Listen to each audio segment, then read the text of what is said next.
कुछ थोड़ा सा डिफरेंशिएट करने के लिए यहाँ पर 2 पैराग्राफ्स में उसको डिफरेंशिएट किया है कि एक्चुअल करेंसी के ये फीचर्स होते हैं। नंबर 1, एक्चुअल करेंसी की कोई इंट्रिंसिक वैल्यू होती है, यानी ऐसी डिजिटल करेंसी जिसके बैकएंड के ऊपर एक्चुअल करेंसी मौजूद है, उस एक्चुअल करेंसी की कोई ना कोई इंट्रिंसिक वैल्यू होगी। इंट्रिंसिक वैल्यू मतलब उसके बनाने पर, उसके पैदावार पर कोई ना कोई ख़र्चा लगा होगा। फॉर एग्ज़ाम्पल हमारा पेपर नोट है, फ़र्ज़ कर लें आपके पास $100 का नोट है।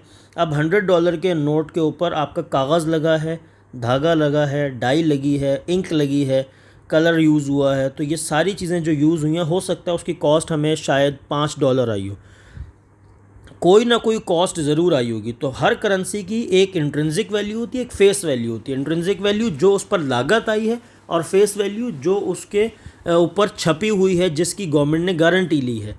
तो $1000 का, $500 का, $100 का जो नोट है, वो $100 का नोट की फेस वैल्यू $100 है, और उसकी इंट्रिंसिक वैल्यू में भी $5 और $10 या जितनी भी होगी।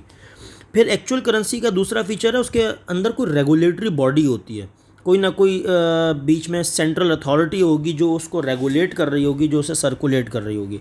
नंबर 3, एसेट्स बैकिंग होती है, यानी बैकअप पे कोई ना कोई एसेट मौजूद होता है, चाहे वो करेंसी की फॉर्म में हो या कोई और एसेट हो। फिर एक्चुअल करेंसी लीगल और ऑथराइज्ड होती है, किसी लीगल अथॉरिटी की तरफ से उसको बाकायदा इशू किया जाता है।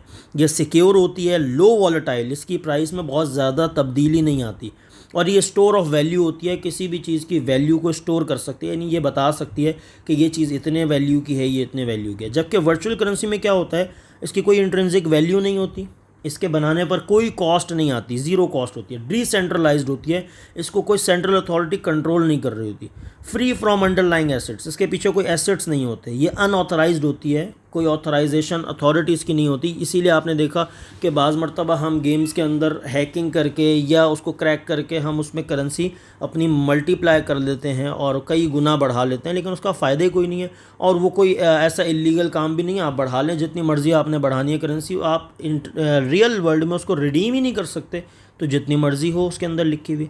इसी तरह ये इनसिक्योर होती है और हाईली वॉलेटाइल होती है,